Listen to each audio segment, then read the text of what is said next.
இந்த பழங்கள் பார்த்தீங்கன்னா ரெட் கலரில் இருக்கும். இது எல்லாமே பெரிய கவரில் தான் போட்டிருக்கும். Jumbo red. அதுமாரி பார்த்தீங்கன்னாக்க வெரிகேட்டட் மேங்கோ. வெரிகேட்டட் மேங்கோ நம்ம சின்ன செடிகளாக சேல்ஸ் பண்ணுறோம். இப்போ ஒரே ஒரு பெரிய செடி தான் கிடச்சிது. 50க்கு மேற்பட்ட ரகங்கள் இருக்கிறத பார்க்கலாம். இதில் வந்து 4kg, நாம்டோக் மாய், அதே மாதிரி பார்த்தீங்கன்னா புனாசா, மியாசாக்கி. மியாசாக்கியில் நிறைய பெரிய செடிகள் இருக்குது.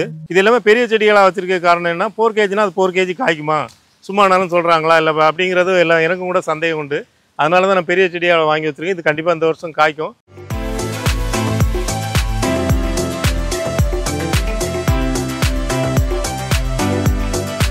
வணக்கம். நம்ம கிரீன்லேண்ட் நர்சரியில் பெரிய பெரிய செடிகளாக, அதாவது மாவு வெரைட்டியை பொறுத்த வரைக்கும் தாய்லாந்து வெரைட்டி, மற்ற வெளிநாட்டு வெரைட்டிகளை வந்து நம்ம நிறைய ஒரு 50க்கு மேற்பட்ட ரகங்களை மெயின்டைன் பண்ணிட்டு வரோம். எதுக்காகனா இது எல்லாமே பழங்கள் வந்து அந்த பழங்களை வந்து உங்களுக்கு எப்படி டேஸ்ட் இருக்குன்னு பார்த்து சொன்னால் நீங்கள் வாங்குறதுக்கு வாய்ப்பு ஏற்படும். அதாவது நம்ம பேரை சொல்லும்போது அது எப்படி இருக்குங்கிறது உங்களால் புரிஞ்சிக்க முடியாது. அதே நம்ம ஒரு பழத்தை சாப்பிட்டு அதனுடைய டேஸ்ட் எப்படி இருக்குங்கிறதோ, இல்லைனா பழத்தை நம்ம லைவாக உங்களுக்கு காமிக்கும் போதோ உங்களுக்கு அதில் ஒரு ஆசை ஏற்படும். ஏன்னா இப்போ நார்த் இந்தியாவிலலாம் நிறைய யூடியூப் போடுறாங்க. ஆனால் வந்து அதெல்லாம் ஆன்லைனில் வாங்கினீங்கன்னா நிறைய பேர் சொல்கிறாங்க, கஸ்டமர் சொல்கிறாங்க, நம்ம ஒரு செடியை கேட்டால் அவங்க ஒரு வெரைட்டி அனுப்பிடுறாங்கங்கிறாங்க. நம்ம குட்டி குட்டியாக செடிகள் இருக்குங்கிறாங்க. அதனால் நம்ம சென்னைக்கு பக்கத்தில் இருக்கிறோம். இங்கே நிறைய சென்னையில் இருக்க மக்கள் மட்டும் இல்லை, நிறைய ஃபார்ம் ஹவுஸ் மாதிரி நிறைய சுற்றி இந்த செங்கல்பட்டு, திண்டிவனம் வரைக்கும் ஃபார்ம் ஹவுஸ் நிறைய இப்போ புதுசாக உருவாக்கிட்டு இருக்காங்க. நிறைய வகையான பழங்களை சாப்பிடும்போது, நிறைய வித்தியாசமான ருசிகளில் சாப்பிடும்போது அவங்களுக்கு இன்னும் செடிகள் வளர்க்குறதுல ஒரு ஆசை வரும். அது பழங்கள் மட்டும் இல்லை, ஒரு செடிகளை வளர்க்குறது நாட்டுக்கு நல்லது தானே. நிறைய ஆக்சிஜன் கிடைக்கும், நிறைய ஒரு நமக்கு வந்து சுற்றுப்புறம் நல்லா சுகாதாரமாகும். இந்த மாதிரி நோக்கத்தில் கூட மரங்களை வளர்க்கலாம். ஆனால் நமக்கு இது ஒரே கல்லில் 2 மாங்காய்ன மாதிரி சுகாதாரமும் கிடைக்கும், அதேமாதிரி நம்ம பழங்களும் கிடைக்கும். அது இந்த வெரைட்டியில் முக்கியமான விஷயம். இந்த வீடியோவில் நம்ம 2 ரகத்தை பார்க்கலாம். இப்போ பார்த்தீங்கன்னா இந்த நம்ம தோட்டத்தில் கிட்டத்தட்ட ஒரு 50க்கு மேற்பட்ட ரகங்கள் இருக்கிறத பார்க்கலாம். அதுக்கு அதே முதல்ல காமிச்சிடுறேன். பார்த்தீங்கன்னா இதில் வந்து 4kg, நாம்டோக் மாய், அதே மாதிரி பார்த்தீங்கன்னா புனாசா, மியாசாக்கி. மியாசாக்கியில் நிறைய பெரிய செடிகள் இருக்குது. வெளிநாட்டு ரகங்களில் பார்க்கும்போது இது வந்து பிளாக் மேங்கோ, இந்த பிளாக் ஸ்டோன் கஸ்தூரி மேங்கோங்கிறாங்க இல்லையா, 30 கவரில் போட்டு வச்சுருக்கோம். இதுவும் இந்த சீசனில் காய்க்கும், ஒரு மரமாவது காய்க்கும்னு எதிர்பார்க்குறேன். ஏன்னா இந்த பழங்களை பெரும்பாலுமே வீடியோவை பதிவு பண்ணல. பிளாக் கலரில் இருக்கும், பார்க்குறதுக்கு ரொம்ப அட்ராக்டிவாக இருக்கும். ஒரு ப்ரௌன் கலந்த ஒரு கருப்பு நிறத்தில் இருக்கும் அதனுடைய பழங்கள். பார்த்தீங்கன்னா உள்ள ப்ளஸ் வந்து ஒரு ரெட் கலரில் தான் இருக்கும், அந்த மாதிரி ஆகும்.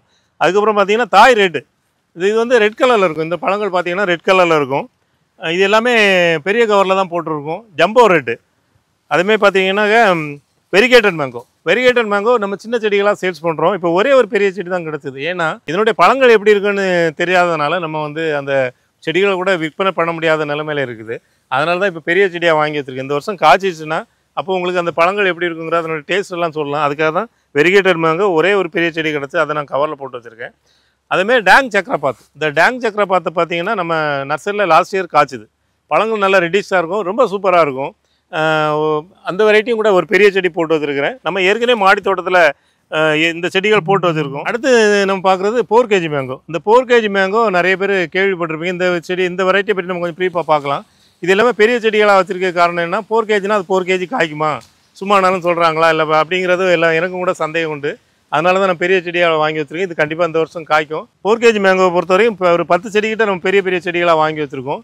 இது எல்லாமே இப்போ உடனடியாக சேல்ஸ் பண்ண முடியாது. ஏன்னு கேட்டால் இது எல்லாமே வேர் பிடிச்சி வளரணும். வளர்ந்ததுக்கப்புறம் தான் நம்ம அதை சேல்ஸ் பண்ண முடியும். ஆனால் இது மீடியம் சைஸ் செடி, சின்ன செடி எல்லாமே இந்த 4kg மேங்கோவில் இருக்குது. இதனுடைய பழங்கள் பார்த்திங்கன்னா பச்சை நிறத்தில் தான் இருக்கும். இந்த புரோனைக்கிங் சொல்கிறாங்க இல்லையா, புரோனைக்கிங்கும் இந்த 4kgங்கிறதும் ஒன்று தான். இப்போ நம்ம ஊரில் தலையணை மாங்கான்னு சொல்லுவாங்க. அப்போது இது ஒன்றும் ஆச்சரியம் இல்லை. ஆக்சுவலாக தலையணை மாங்காங்கிறது நம்ம ஊரில் பெரிய ஒரு 4 கிலோ 5 கிலோ வெயிட் வர்றது மாதிரி சொல்கிறாங்க. ஆனால் நானும் பார்த்ததில்ல. அந்த மாதிரி மாங்காய் தான் இதுவும். அப்போ நமக்கு அந்த செடிகள் இப்போ கிடைக்கல. இப்போ நம்ம தலையணை மாங்காய் சொன்னால் கூட அந்த தலையணை மாங்காய் செடிகள் இப்போ எங்கேயும் உற்பத்தி பண்ணல. அதனுடைய தாய் செடிகள் எதுவும் இருக்கிற மாதிரி தெரியல. அதனால் இந்த செடிகளை நம்ம பயன்படுத்தலாம். அடுத்து நம்ம பார்க்குறது இன்னொரு வெரைட்டி வந்து கிங் ஆஃப் சக்காபாத். இந்த கிங் ஆஃப் சக்காபாத்தும் இந்த 4kg மேங்காவும் கிட்டத்தட்ட ஒரே மாதிரின்னு சொல்லலாம். அதாவது கலர் தான் வித்தியாசம். இந்த 4kg பச்சை கலரில் இருக்கும். இந்த கிங் ஆஃப் சக்காபாத் பார்த்திங்கன்னா நல்ல ரெட்டிஷாக இருக்கும். அதுவும் ஒரு கிட்டத்தட்ட 3-4 கிலோ வெயிட் வர மாதிரி பெரிய பழமாக இருக்கும். இந்த பெரிய பழமாக இருக்கும்போது என்னென்னா விதைகளோட அமைப்பு வந்து சின்னதாக தான் இருக்கும். அதுமாதிரி ப்ளஸ் அதிகமாக இருக்கும். நிறைய வீடியோ, இந்த சைனா வீடியோலாம் பார்த்துருப்பீங்க. அவங்க போயிட்டு டக்குன்னு இப்படி சீவிட்டு ஒரு இவ்வளோ நீளம் இருக்கும், அந்த மாதிரி பழங்களெல்லாம் கட் பண்ணி சாப்பிடுவாங்க இல்லையா, அதெல்லாம் இந்த ரகங்கள் தான். இந்த மாதிரி ரகங்கள் நம்ம வீடியோவில் பார்க்கும்போது வீடியோவை திருப்பி பார்க்க தோணுது. எப்படிடா இதெல்லாம் சாத்தியமானே. அப்போ நம்ம வீட்டில் அந்த பழங்கள் காய்ச்சதுன்னா ரொம்ப நமக்கு மகிழ்ச்சியாக தானே இருக்கும். அதனால் இந்த மாதிரி செடிகளை நம்ம நர்சரியில் சேல்ஸ் பண்ணுறோம். இதுமாதிரி பெரிய செடிகள் வாங்கணுங்கிற கட்டாயம் இல்லை. கண்டிப்பாக ஒரு சின்ன செடிகளை வளர்த்து கூட நம்ம இந்த மாதிரி பெரிய செடிகளை நம்ம வீடுகளில் உருவாக்க முடியும். இதேமாதிரி இந்த வெளிநாட்டு ரகங்களே நம்ம பல ரகங்கள் நம்ம இப்போ ஏற்கனவே வீடியோவில் சொன்னது இல்லாமல் இன்னும் நிறைய ரகங்களை சேல்ஸ் பண்ணுறோம். இதை பற்றி முழு விவரம் தெரியணும்னா எங்கள் நர்சரி நம்பர் 9841986400 நம்பருக்கு ஃபோன் பண்ணிங்கன்னா அவங்களுக்கு அந்த லிஸ்ட் வாங்கிக்கிங்க. லிஸ்ட் வாங்கிட்டு பார்த்தீங்கன்னா என்னென்ன ரகங்கள் இருக்குது, என்னென்ன விலைங்கிறதும் தெரியும். அதை வச்சு நீங்கள் கான்டாக்ட் பண்ணி வாங்கி பயன்பெறுமாறு அன்புடன் கேட்டுக்கொள்கிறேன். நன்றி, வணக்கம்.